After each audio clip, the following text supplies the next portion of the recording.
No Holmes no vote के साथ sunrise high private limited के बायर्स उतरे सड़कों पर। नमस्कार, स्वागत है आप सभी का हमारे चैनल इन्फो डेली हब में। आपको बता दें कि साइबर सिटी गुरुग्राम में एक बार फिर बिल्डर द्वारा सताए हुए निवेशकों ने नो होम नो वोट का नारा लगा निर्माणाधीन स्थल पर बाहर जोरदार प्रदर्शन किया। निवेशकों ने लोकसभा चुनावों का बहिष्कार करते हुए कहा कि जब तक उन्हें उनका घर नहीं मिलेगा तब तक वह वोट नहीं देंगे। निवेशकों के मुताबिक वे अधिकारियों के चक्कर काट काट के थक चुके हैं, लेकिन अधिकारियों द्वारा उन्हें आश्वासन के अलावा कुछ नहीं दिया गया। अब नाम बताइए, कौन सा प्रोजेक्ट है, कब इन्वेस्ट करा था और कितना इन्वेस्ट करा? ये प्रोजेक्ट गोल्ड ड्राइव है, 63 सेक्टर में गुड़गांव में सनराइज हाइट के नाम से भद्रवाल ग्रुप में आता है। इनका ये प्रोजेक्ट जो है लॉन्च हुआ था 2015 में और इन्होंने आश्वासन दिया था कि ये प्रोजेक्ट 4 साल के अंदर सबको डिलीवर हो जाएगा। सारे बायर्स के आज की डेट में 87% के पेमेंट इनके पास आ चुकी है, पर आज ये लोग कोई भी हमें पोजीशन नहीं दे रहे हैं, उल्टा सारे सबके फ्लैट कैंसिल कर रहे हैं और उल्टे सीधे इंटरेस्ट लगा करके सबको मानसिक उत्पीड़न कर रहे हैं।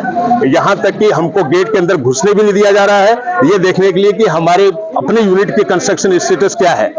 हम अपील करते हैं कि भद्रवाल ग्रुप जागे और बायर्स का इंटरेस्ट जो है उसको मद्देनजर रखते हुए सबको फ्लैट जो है अपने जल्द यथाशीघ्र दे। कितने रुपए का ये प्रोजेक्ट है और कितने रुपए का ये घोटाला है? एक प्रोजेक्ट आपका जो है जो 1 BHK है वो अप्रोक्सीमेटली 13 से 14 लाख के बीच में है और 2 BHK जो है 24 से 25 लाख के बीच में है। कितनी पेमेंट आप लोग अब तक कर चुके हो? हम लोग जो है 87% जो है पेमेंट कर चुके हैं, केवल आखिरी किस्त बाकी है। अब करीब 811 फ्लैट हैं इनके। दरअसल सनराइज हाइट्स प्राइवेट लिमिटेड ने साल 2014 में किफायती आवास नीति के तहत हरियाणा सरकार के नगर एवं ग्राम नियोजन विभाग से सेक्टर 63A में रिहायशी परियोजना विकसित करने के लिए लाइसेंस लिया था। साल 2016 में बिल्डर द्वारा इन निवेशकों को घर सजोने का सपना दिखाया गया। इस परियोजना में 857 परिवारों ने अपनी मेहनत की कमाई लगाई। निवेशकों का आरोप है कि सन 2020 में फ्लैट का पोजीशन मिल जाना चाहिए था, लेकिन अब तक हरियाणा सरकार की किफायती आवास नीति के तहत ये रिहायशी परियोजना बनकर तैयार ही नहीं हुई है और पिछले 4 महीनों से निर्माण कार्य भी बंद है। आपका नाम बताइए और आपने प्रोटेस्ट करा है नो होम नो वोट? मेरा नाम कुसुम है और मैंने यहाँ पर 2018 में घर लिया था और मैं ये 100% अश्योरेंस के साथ बोलती हूँ कि अगर मुझे मेरा घर इस साल नहीं दिया जाने के लिए, हमें अगर लेटर नहीं दिया गया तो मैं वोट नहीं करूँगी, क्योंकि जब हमारे पास निवास प्रधानमंत्री आवास योजना के अंतर्गत अगर हमें घर नहीं मिल रहा है तो फिर किस लिए हम वोट करें। और बहुत टाइम से इन्होंने जिस लेडी को रखा हुआ है वो बहुत बदतमीज लेडी है। वो किस तरीके से बात करने का तरीका है वो उस महिला को बिल्कुल नहीं पता है। उन महिला का नाम है वो अपना नाम किरण बताती हैं, एडवोकेट किरण, जिनके पास मैं गई थी और उन्होंने बहुत ज़्यादा बदतमीजी से बात करके हमें ऑफिस से बाहर जाने के लिए बोल दिया था कि अगर आप एक्स्ट्रा पे करते हैं, और वो पैसा ब्लैक तरीके से लेना चाहती है, वो बैंक से डिस्बर्समेंट नहीं लेना चाह रहे हैं। वो डिमांड लेटर भी हमें नहीं दे रही हैं। हम तैयार है डिमांड लेटर देकर पैसे देने के लिए, फिर भी वो नहीं देने को तैयार। यहाँ पर 900 प्लस फ्लैट्स हैं और ये अभी तक के लिए हमसे जो पैसे ले चुके हैं वो 20 लाख प्लस जा चुके हैं। सिर्फ एक अब अगर लगाएं तो 27 लाख का हमारा फ्लैट है और अभी यहाँ पर जो बिकाई हो रही है इन फ्लैट की, जो कैंसिल करके, वो 85 लाख रुपए पर फ्लैट का जा रहा है। नहीं होते तो आगे आप क्या करेंगे? अगर हमारी सुनवाई नहीं होती है तो हम पहली चीज वोट नहीं देंगे, दूसरी चीज हम कोर्ट में जाएंगे, केस करेंगे और यहाँ पर लगातार हमारा प्रोटेस्ट होता रहे। नाम बताइए। मेरा नाम कीर्ति है। मेरा यहाँ पे D44 फ्लैट नंबर है। 3 साल से इन्होंने तंग किया हुआ है। बैक डेट का ये लेटर इशू करके और हमको ऑफिस में बुला के धमकाते हैं, मोबाइल रख लेते हैं और बोलते हैं कि एफिडेविट पे साइन करो और क्या कहते हैं, हम आपको नहीं देंगे, नहीं तो पैसे ज्यादा लो और तब हम देंगे, और देना उन्होंने फिर भी नहीं है। ये किरण मैम, बहुत किरण कहना चाहिए मुझे, मैडम तुम नहीं बोलना चाहिए क्योंकि लायक ही नहीं है बंदी। ये यहाँ खड़े होकर हंस रही है, हम यहाँ खड़े हुए हैं, इनसे बात करना चाह रहे हैं और ये इतनी गंदी हिस्टेरिकल हंसी हंस रही है, मतलब इनको हमारे पर बिल्कुल मतलब है ही नहीं कि इनको नमस्ते कर, मतलब बोल रहे हैं कि यार क्यों कर रहे हो हमको, बट नहीं समझ रही है है। तो मैडम क्या इस बार आपने कहा है नो होम नो वोट? नहीं, बिल्कुल भी नहीं, 1% भी वोट नहीं दूंगी मैं। आपकी बुकिंग कारण मैडम? अरे हमारा 3 साल से, एक तो पोजीशन 3 साल लेट है, ठीक है, 3 साल से हम वेट कर रहे हैं। 3 साल पहले पोजीशन आ जाना चाहिए था। मुझे अच्छे से ध्यान है, कोविड से पहले इन्होंने हमको दे देना था। कोविड भी था, हमने कहा चलो कोई बात नहीं, उसके बाद भी 3 साल हो चुके हैं कोविड को बीते हुए। निवेशकों का आरोप है कि एक तरफ वह 8 सालों से बैंक की EMI भर रही हैं, तो दूसरी तरफ अब बिल्डर इनके ऊपर आवंटन रद्द करने का दबाव बना रहे हैं। निवेशकों का कहना है कि इस परियोजना को लेकर बिल्डर उनसे 87.5% राशि वसूल कर चुका है। मौके पर 40 से 50% निर्माण है। अब बिल्डर जबरन राशि वसूलने का दबाव बनाने के लिए फ्लैट आवंटन रद्द करने का नोटिस भेज रहे हैं। नाम है मेरा विक्रम सिंह राठौर।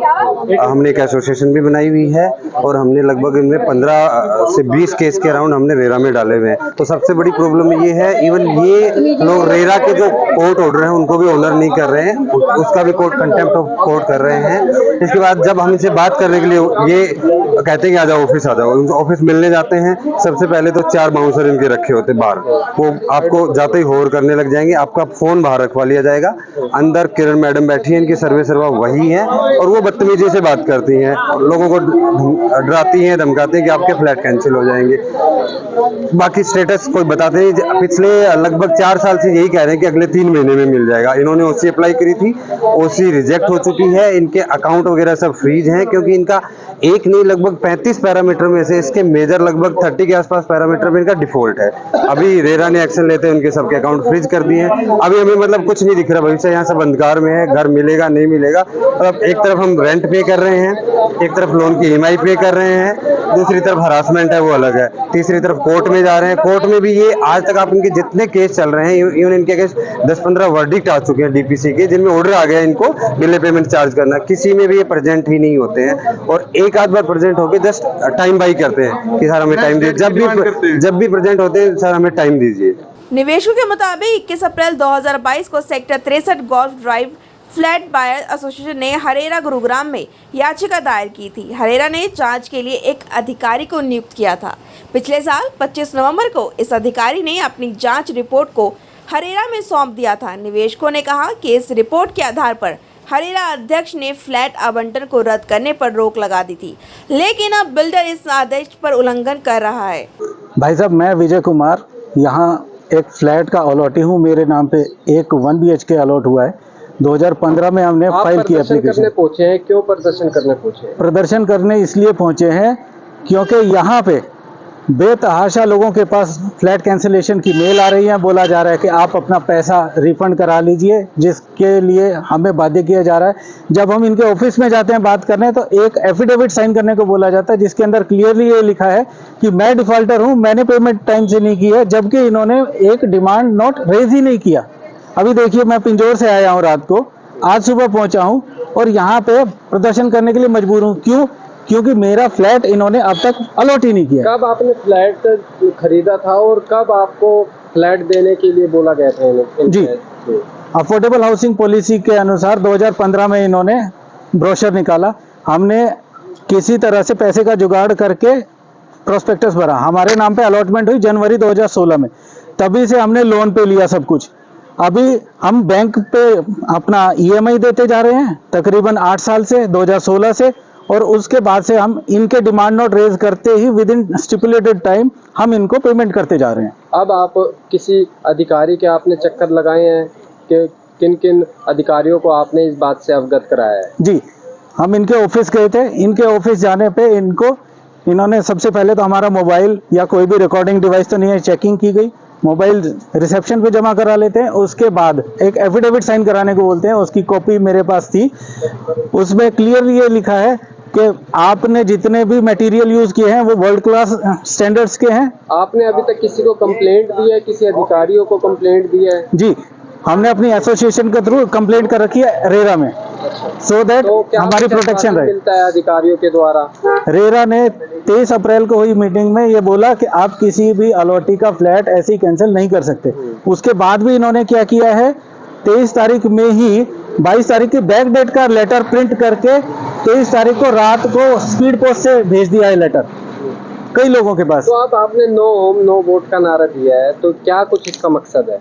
मकसद यही है कि जितने भी पॉलिटिशियंस हैं, जितने भी उम्मीदवार इस एरिया में उतरे हुए हैं, और ये सरकार जो कि सिर्फ बड़े लोगों के साथ ही रहती है। अब कल ही आप देखेंगे माहिरा वाले अरेस्ट हुए हैं। अब यहाँ पे सीन क्या बनता है, ये लोग सुनते नहीं है किसी की, जब तक हम इनको वोट ना दिखाएं। सीन सिर्फ इतना है। तो आगे की आपकी रणनीति क्या रहने वाली है? आगे आप क्या कार्रवाई करने वाले हैं? देखिए, हम अपनी एसोसिएशन के साथ मिलके एक साथ सब चलेंगे और इसके ऊपर प्रेशर बनाते रहेंगे जब तक हमें फ्लैट नहीं मिल जाता। ऐसे में निवेशकों को सेक्टर 63 में निर्माणाधीन प्रोजेक्ट के बाहर प्रदर्शन करने पर मजबूर होना पड़ रहा है। निवेशकों का कहना है कि अगर उन्हें उनका घर नहीं मिलता तो वह बिल्डर के खिलाफ जल्द ही कानूनी कार्रवाई करेंगे। फिलहाल इन निवेशकों को कब तक इनके हक का घर मिलता है, देखने वाली बात जरूर होगी। फिलहाल के लिए इतना ही। ऐसी तमाम खबरें जानने के लिए जुड़े रहे हमारे साथ और जाने से पहले चैनल को सब्सक्राइब जरूर कर ले।